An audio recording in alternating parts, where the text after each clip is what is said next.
Сәлеметсіздер ме достар, көрермендерім, менің каналыма қош келдіңіздер. Бүгін біз сіздермен тағы да бір осы өсімдіктерге өте пайдалы бір қоспамен сіздерді таныстырғым келіп, сол туралы айтқым келіп отыр. Бұл бәрімізге танымал янтарин, гүлдерге қосатын сұйықтық, және де янтарь қышқылы, оны янтарная кислота деп атайды. Бұл янтарная кислота аптектерде сатылады, немесе бұның гүлдер дүкенінде арнайы ұнтақталған түрі болады, арнайы гүлдерге дайындалған. Сонда алсаңыздар болады. Оның әрқайсының өзінің мөлшері болады гүлдерге беретін. Енді бұл янтариннің суға қанша қосуымыз керек және қалай қолдануымыз керек, сол туралы мен осы видеомда сіздермен айтқым келіп отыр. Янтарин бұл тыңайтқыш емес. Біріншіден, бұны жиі қолдануға болмайды. Неге деген сұрақ туындайтын болса, өйткені бұл гүлдің тез өсуін реттейді. Сондықтан да бұны жиі беруге болмайды гүлдерге. Бұл жиі беретін болсақ, гүлдерге бұл өзінің зиянын тигізіп кетуі мүмкін гүлдерге. Бұл қалай жұмыс жасайды? Бұл янтарин, я болмаса янтарная кислота үй гүлдеріне өте жақсы көмектеседі.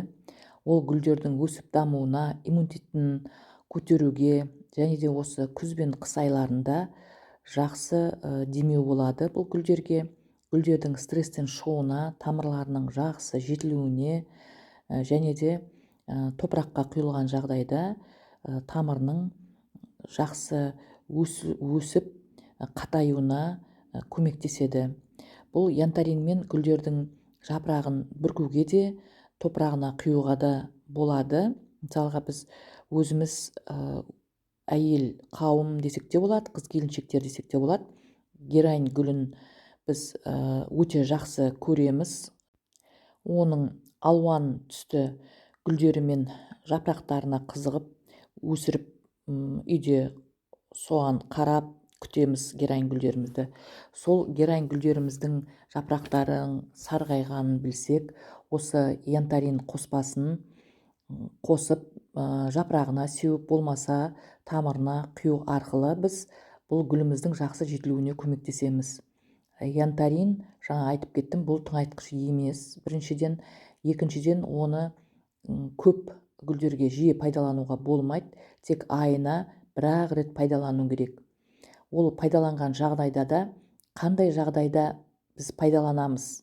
Мысалға, гүлдеріміз тезірек өсу үшін, ортаға тез бейімделуіне көмектеседі, салқынға төзімділігін арттырады. Бөлме гүлдерінің егерде бутондары шығып жатқан жағдайда, оның бутондарының тез ашылуына, және де гүлдерінің ұзақ ашылып тұруына көмектеседі. Сосын стресс алған гүлдерге көмектеседі.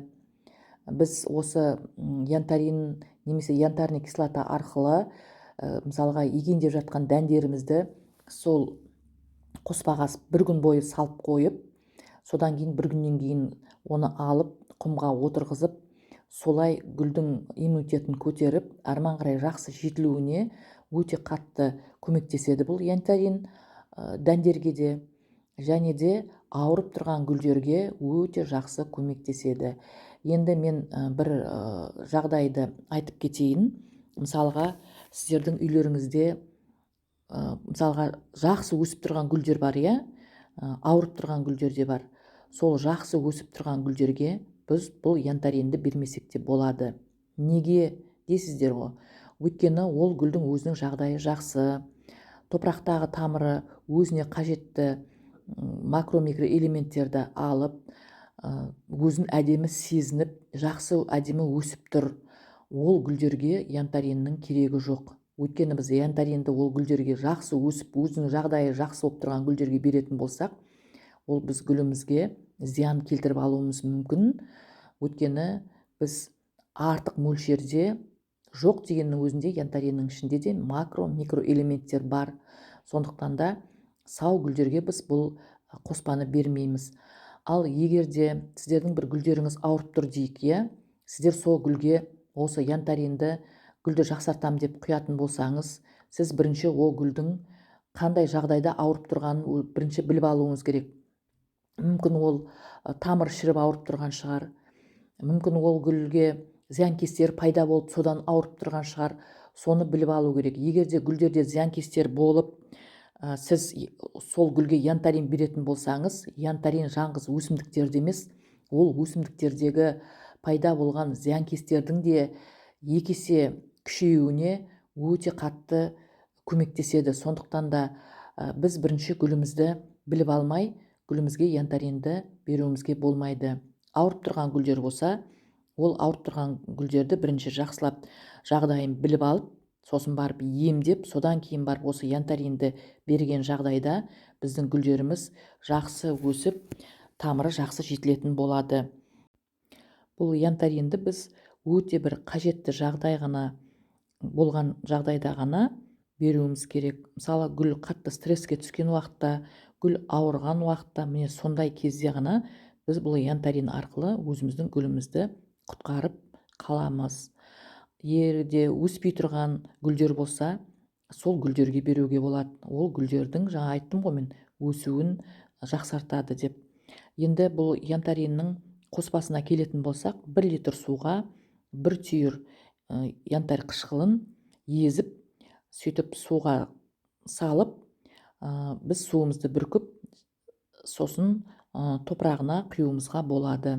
Ал янтаринге келетін болсақ, мысалға 1 литр суға янтариннан 1,5 миллиграмм янтарин қосу керек. Мен енді қазір менің гүлдерімнің барлығы 1 жеті болды суарылғанына, сондықтан да мен бұл янтаринмен гүлдерімді суармаймын. Менің гүлдерім жағдайы жақсы. Суарған жағдайда да мен тек өзімнің кішкене өскіндерімді суарам, тез жетілу үшін.